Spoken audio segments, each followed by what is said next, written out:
for it? He gave Vaughn a watch? Yeah, he gave This was back in 2014. in 2014. Okay, Lil Durk comes to O Block He gave and Vaughn gives the Vaughn a watch. watch? That's the watch that Vaughn had on. You ever seen the pictures of Vaughn at the on prom? Sorry, on what? Prom. Yo. Fire. The streets of Chicago are not done burning. They just got torched all over again. Big Mike from O Block just dropped part 2 of the most dangerous interview in drill history. And what he said next is so vicious it's splitting the entire game in half. After already exposing that Lil Durk had been targeting King Von since 2014 with that "let me cuff this killer" line, Big Mike went even deeper, looked dead at the camera, and unloaded a truth bomb so heavy it made the internet crash. He didn't just talk about the watch. He exposed the real reason Durk pulled up on O Block that day: the calculated moves, the grooming, the $1 million empire built on Von's savage energy, and how everything we thought was brotherhood was actually straight business from day one. Now Lil Durk is sitting in federal prison staring at life. And Big Mike just connected the dots so clearly that even the feds are rewatching this interview right now. Old clips are being dissected frame by frame. OTF fans are in full meltdown mode. O Block vets are screaming "we told y'all." Comments are at war. Academics went live in shock. Shade Room is trending worldwide. But hold up. What Big Mike revealed about the secret meeting after Von's death and the real reason Durk can't beat this case? Let me know in the comments. Was Lil Durk really targeting and grooming King Von since 2014 like Big Mike said? Or is this all cap? Okay, yep. The watch he got on prom, that's the watch that Durk had gave. Okay. So then King Von and Durk had a good relationship then? They met each other in 2014. Because a lot of people try to say that. Now let's get into it. Big Mike leaned back in that chair, no smile on his face, eyes cold like the Chicago winter. The interviewer asked him again, "So you saying the whole world got the story wrong about Durk and Von?" Big Mike didn't even blink. He looked straight into the camera and said it raw. Anybody who says they were childhood homies is straight lying. They established their relationship in 2014. Durk pulled up to O Block, gave Von that watch, and I watched it with my own eyes. He wasn't coming through there showing love like no brother from the jump. Nah, he saw something in that young nigga. He saw that killer instinct. Von was only 19 to 20, already moving like a savage, already had bodies on his name, already had that "I don't give a fuck" energy. Durk looked at him and said, "Let me cuff this killer." That's exactly how it went down. The second those words left Big Mike's mouth, the internet exploded. Twitter, Instagram, TikTok, everything caught fire at the same time. OTF fans started typing in all caps, "Big Mike is a hater." He was snitching while Durk locked up. This man just violated the code. But on the O Block side and among the old heads in the city, people were nodding their heads heavily. Finally somebody telling the real history instead of that fairy tale y'all been pushing. One verified O Block affiliate commented under the clip that already had 3 million views in under 6 hours. See, what Big Mike did in part 1 was already dangerous. He killed the romantic version that fans loved. The one where Durk and Von grew up together like brothers from a sandbox. But in this new interview, the one that dropped just days ago, Big Mike went way deeper. He started painting the picture of how Durk, coming from the 300 side, strategically built an alliance with O Block's hottest young shooter. Like they didn't really know each other. Because they met each other in 2014. Okay. You feel me? They established their relationship in 2014. I don't care what nobody else say, bro. Anybody else tell you anything different is lying, man. Was Von rapping at this time? No, he was just... According to Big Mike, Durk wasn't just being friendly. He was a businessman even back then. Von had the raw street credibility that Durk needed to expand his influence. Von was the one catching bodies, the one making the streets fear the name King Von, the one who lived every word he rapped. Durk saw the value in that. So he started investing, money, connections, studio time, hype. He slowly locked Von into his circle. Big Mike even described the early days. Von was young, hungry, and didn't give a fuck about nothing but get back. Durk knew exactly what he was doing when he pulled up with that watch. He wasn't cuffing a friend, he was cuffing a weapon. That word weapon hit the drill community like a gunshot. Fans started going back to every old clip. Videos of Durk and Vaughn laughing in the studio, performing like that, Durk shouting out Vaughn after his death. Now people were watching in slow motion, looking for signs, looking for tension, looking for anything that proved Big Mike might be right. One viral tweet read, "If Durk was already treating Vaughn like a pit bull on a leash in 2014, then everything after that was calculated. The features, the tours, the brother talk, all business." Another one said, "Big Mike just made the Durk was using Vaughn theory mainstream. We will not forget this." But it didn't stop there. Big Mike kept going. He explained how the relationship looked beautiful on the outside, smoking, laughing, making hits together. But in the streets, everybody who was really plugged in knew the dynamic. Vaughn brought savage energy and street respect. Durk brought the money, the machine, the connections to blow him up nationally. It was a partnership, not pure brotherhood. Then Big Mike dropped another layer that made jaws hit the floor. He said after Vaughn started blowing up with Crazy Story and all those viral tapes, Durk made sure Vaughn stayed close. He allegedly started putting more money behind him, getting him in certain rooms, making sure Vaughn's name stayed attached to OTF. But according to Big Mike, it was never equal. Durk was always the one calling shots from the business side. Emotions ran high across every platform. Say Cheese TV posted the full clip and the comment section turned into straight war. Forgotten Kings TV 2.0 went live the same night and the chat was pure chaos. Half the people defending Durk, half saying Big Mike finally exposed the game. Academics jumped on the stream and said, "This interview just made Durk's federal case even messier. The feds are taking notes right now." And speaking of the feds, that's where this story gets even darker. Right now, in April 2026, Lil Durk is still sitting in federal custody in Los Angeles. His murder-for-hire trial, the one where prosecutors say he put up to $1 million on Quando Rondo's head as revenge for Vaughn's 2020 murder, has been delayed again. The new date is August 25th, 2026. Prosecutors want to use Durk's own lyrics, music videos, Instagram posts, and even old interviews as evidence of motive and intent. They claim after King Vaughn was killed outside that hookah lounge in Atlanta on November 6, 2020, Durk didn't just mourn. He allegedly turned that pain into a coordinated plot. Hitmen were hired.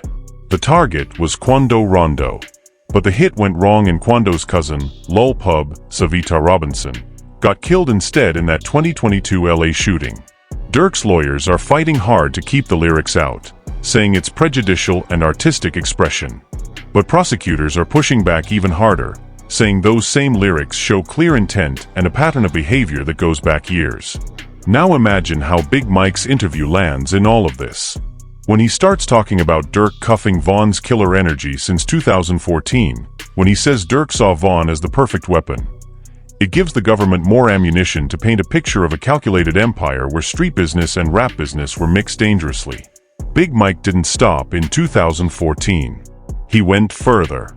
He talked about how after Vaughn's death, the pressure on Durk was insane. In the streets, if you lose your main shooter and don't respond, you look weak. Your whole team looks soft. Your respect dries up. So Durk, according to Big Mike, felt he had no choice but to turn up the heat. He had to show the streets he wasn't soft, Big Mike said. When your main shooter gets taken off the board, you gotta respond or everybody starts testing you. That line sent chills through the drill scene. Some people praised Big Mike for keeping it 100. Others started calling him a snake, saying he's speaking too freely while Durk is locked up and can't defend himself. OTF fans flooded his comments, calling him every name in the book. But Big Mike ain't backing down. He keeps saying he's just setting the record straight before the trial starts and more lies get told in court. As the interview continued, Big Mike started addressing the grooming allegations head-on. He clarified he wasn't saying Durk wanted to kill Vaughn. He was saying Durk recognized Vaughn's savage potential early and wanted to direct it, control it, and benefit from it the most. Vaughn was a different breed even as a shorty, Big Mike said. It was an honor for the older generation to see youngsters like him coming up worse than us. No fear. That raw energy. Durk saw it and locked in on it. But then he added the part that really made the internet lose its mind. Sometimes the people closest to you are the ones who benefit the most from your death. Was he talking about Durk? Was he talking about the entire OTF machine? Or was he talking about how the whole drill industry profits off pain and tragedy? Nobody knows for sure, but the streets started connecting dots faster than the feds could keep up. Old footage of Durk crying after Von's death started resurfacing. Clips of him saying, "I lost my brother," in interviews. Clips of them performing together. Now every single moment is being analyzed like evidence in court. One side is screaming, Durk was really hurt. He was writing for his brother. The other side is saying, nah, that was a performance. He lost his biggest asset and had to respond to protect his image and empire. The divide has never been this deep. Families are arguing. Friend groups are splitting. Even bigger names in the industry are watching quietly, some allegedly telling Durk's team to get Big Mike to chill before he gives prosecutors even more motive. And just when you think the interview couldn't get any heavier, Big Mike leaned in and said something that changed the entire conversation again. He looked at the camera real serious and dropped. The reason Durk is trapped right now ain't just because of Quando. It's because he got caught in his own web. From 2014, he was trying to control Von's energy. Now that same energy is the reason the feds got him in a chokehold. The moment Big Mike said that line, the whole interview shifted into another gear. The interviewer leaned forward and asked, "So you saying Durk built his own cage?" Big Mike didn't hesitate. He nodded slow and heavy, then continued. After Von got killed in Atlanta, the streets were watching Durk heavily. Everybody wanted to see how he was gonna move. Was he gonna fold? Was he gonna go soft? Or was he gonna show the world that OTF is still the same? Durk knew what time it was. He had to respond. Not just for Von, but for his own image, for the empire he built, for the respect that keeps everything running. Big Mike then went into the revenge plot that prosecutors are using against Durk right now. He explained how the pain was real. A lot of people in O-Block felt that loss deep, but Durk allegedly took it to another level. According to Big Mike, Durk started putting serious money on heads. Some people in the streets were saying close to $1 million was floated to take out Quando Rondo. The plan was clear, hit the man responsible for Von's death. But like so many street moves, it went sideways. The target was Quando. Instead, the bullets hit his cousin Lil Pub in that 2022 LA shooting. Now that botched hit has turned into a federal RICO-style case with Lil Durk as the main target. Prosecutors are saying it wasn't just revenge. It was a conspiracy to commit murder, using the same machine Durk built with Von years earlier. Big Mike didn't defend it blindly. He said, the pain was real, but the way it was handled might have been too reckless. Durk got too comfortable mixing street business with rap business. When you start putting everything in songs, on lives, on Instagram, the feds don't need witnesses. They just need your own words. And that's exactly what's happening in court. The government wants to play Durk's lyrics in front of the jury, lines about smoking on Whoop, getting back for my brother, and tracks where he's clearly sending shots. Durk's legal team is fighting tooth and nail to keep that evidence out, arguing it's protected speech and will prejudice the jury. But the judge hasn't ruled yet, and every new interview like Big Mike's makes the prosecutors smile. As the conversation got deeper, Big Mike started talking about the secret meetings that allegedly happened right after Von's death. He claimed that in the weeks following November 6, 2020, there were closed-door conversations where Durk and certain OTF members discussed how to move forward. According to Big Mike, the message was simple: we can't let this slide. If we look weak now, everything we built collapses.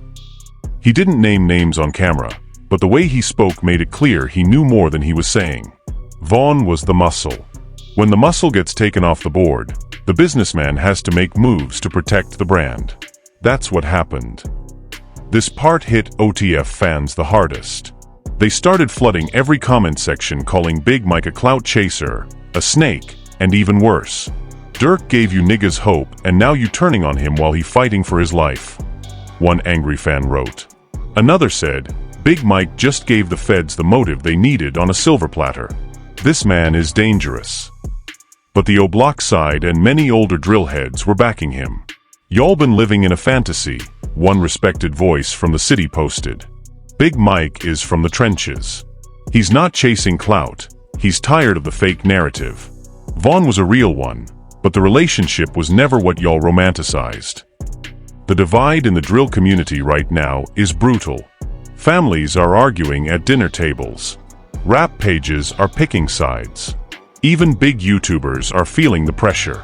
Academics went live the same night the interview dropped and said, "Big Mike just made this case 10 times harder for Durk's lawyers.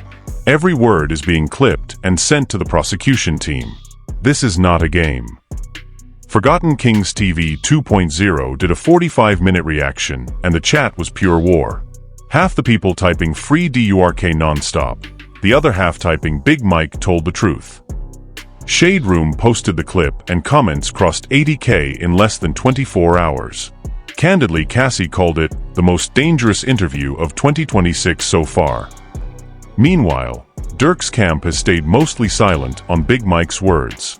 No official statement has come out yet, but sources close to OTF say they're furious. They feel Big Mike is speaking too freely while their leader is locked up and can't respond. Some even allegedly reached out to Big Mike telling him to slow down before he hurts the case more. But Big Mike ain't slowing down. In the second half of the interview, he went even harder. He started breaking down how Vaughn's energy was different. He said Vaughn wasn't just another shooter. He was a storyteller who lived what he rapped. That made him valuable. That made him dangerous. And Durk recognized that value early. Durk wasn't from O'Block, Big Mike reminded everyone. He came from the other side.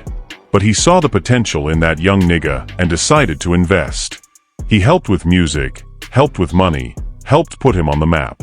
But in the streets, everybody knew Vaughn was the one bringing the real credibility. Durk was the one with the machine. Then came the line that sent chills through thousands of viewers. "Sometimes when you ride too close to certain energies, you end up in the same cage they built for others." Was Big Mike saying Durk built the cage for Vaughn, and now he's trapped in it himself? Or was he warning the new generation not to mix street loyalty with rap fame the way Durk did? The reactions kept getting crazier. Old videos of Durk and Vaughn performing together started trending again. People were zooming in on their body language, looking for any sign of tension or fake smiles. One popular tweet said, "If the friendship only started in 2014 and Durk was already trying to cuff Vaughn's killer side, then the revenge after Atlanta was never just about love. It was about protecting the investment." Another viral comment read, "Big Mike just turned the Durk writing for his brother narrative into Durk protecting his business." That's cold-blooded. As the interview approached its final stretch, Big Mike addressed the biggest question everyone wanted answered. Why is he speaking on this right now? He leaned back, took a deep breath, and said, "I'm not throwing shade. I'm not snitching. I'm just tired of the lies. The trial is coming in August. More lies are gonna get told in that courtroom. Somebody gotta set the record straight before the whole story gets twisted forever. Vaughn was a legend. He deserved the truth. And the youngsters coming up behind us deserve to know how this game really works." That statement only made the situation more explosive. Some people respected him for it. Others said he should have stayed silent while Durk was fighting for his freedom. The streets are watching every reaction, every live stream, every tweet. Even the feds are paying attention, because every new interview adds another layer to the public narrative around Durk's case. Big Mike ended that segment with one more heavy thought. He said the entire drill scene has become a chess match where everybody eventually loses. Vaughn lost his life. Durk lost his freedom. And the fans lost the illusion of pure brotherhood. But just when everyone thought the interview was wrapping up, Big Mike dropped one last revelation that nobody saw coming. He paused for a long second, looked straight into the camera with that cold O'Block stare, and said, "Durk saw Vaughn as the perfect weapon. From 2014, he was grooming that energy. Vaughn was young, hungry, and didn't give a fuck. Durk knew exactly what he was doing when he pulled up with that watch. But here's what a lot of y'all don't understand. When you build your whole empire on top of that kind of savage energy, one day that same energy can turn around and swallow you whole. The room went silent for a moment. Even the interviewer looked shocked. Big Mike kept going, voice low but heavy. Von's death hurt a lot of people, but it hurt Durk's position more than anything. He lost his main shooter, his street credibility booster, his live performer who brought that raw authenticity. So he had to respond heavily. He turned up the pressure. Money started moving. Messages started getting sent through songs and through the streets. But in doing so, he mixed the rap game and the street game too closely. Now the feds are using his own words, his own posts, his own old lives against him. The same energy he tried to control is the reason he's sitting in that federal cell right now facing life. Big Mike then addressed the grooming accusations directly one more time. He made it clear he wasn't saying Durk planned to kill Von. What he was saying was that Durk spotted Von's killer mentality early and decided to harness it, direct it, and profit from it the most. In street terms, he locked in on Von as his go-to guy for the dirty work while Durk played the businessman role. This explanation didn't calm anybody down. If anything, it made the situation explode even more. OTF fans started calling Big Mike every name possible: traitor, clout chaser, Fed associate. Some even threatened to pull up on him. On the other side, many old heads from Chicago were praising him, saying somebody finally said what we all knew but were scared to speak on. The internet was in absolute chaos. Within 48 hours of the interview dropping, the main clip had crossed 8 million views. Reaction channels were going crazy. King Academics did a 3-hour live breakdown and admitted, "This is one of the wildest interviews I've seen in years." Big Mike just changed the entire narrative around Durk and Von's relationship. Whether you like it or not, this is going to be talked about in court. Forgotten Kings TV 2.0 dropped a 50-minute reaction video that got over 2.5 million views in the first day. The comment section looked like a battlefield. Free Durk versus Big Mike told the truth, fighting for every top comment. Shade Room posted multiple stories, and the engagement broke their usual records. Even Law and Crime Network started covering it, talking about how these street interviews could actually affect the federal case. Meanwhile, Durk's legal team is reportedly stressed. Sources say they're monitoring every new interview and clip because prosecutors are building a narrative of long-term intent. They want to show the jury that this wasn't just one revenge plot. It was part of a larger pattern that started years ago when Durk allegedly started cuffing Von's energy back in 2014. Big Mike also touched on the human side. He said Von was a real one, a different breed who came up worse than the older generation. He spoke with respect when talking about Von's talent as a storyteller and his no-fear mentality. But he also hinted that sometimes the people closest to you benefit the most when you're gone. Whether he was talking about Durk, the industry, or the whole drill scene profiting off pain, nobody knows for sure.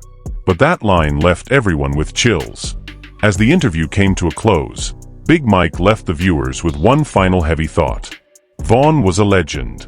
But sometimes when you ride too close to certain energies, you end up in the same cage they built for others. The game is cold. The streets don't forget. And right now, Lil Durk is learning that the hard way. With that, the interview ended. But the conversation? It's only getting louder. Right now in April 2026, with the trial still 4 months away on August 25th, the streets of Chicago and the entire drill world are more divided than ever. Old friendships are being questioned. Loyalty is being tested. Fans who grew up believing Durk and Von were real brothers are now watching every old clip with new eyes. Some are heartbroken. Some are angry. Some are just confused. The biggest question on everybody's mind is this: was the love ever real? Or was it all calculated business from the very beginning in 2014? Was Durk really grooming Von's killer energy like Big Mike claimed? Was the revenge for Von genuine loyalty, or was it about protecting an empire? And most importantly, will Lil Durk beat this federal case, or is he really trapped for life because of the very same energy he tried to control? So there it is, family. Big Mike really came through and dropped one of the heaviest truth bombs we've heard in a long time with this Part 2 interview. He connected the dots from 2014 all the way to Lil Durk sitting in federal jail facing life.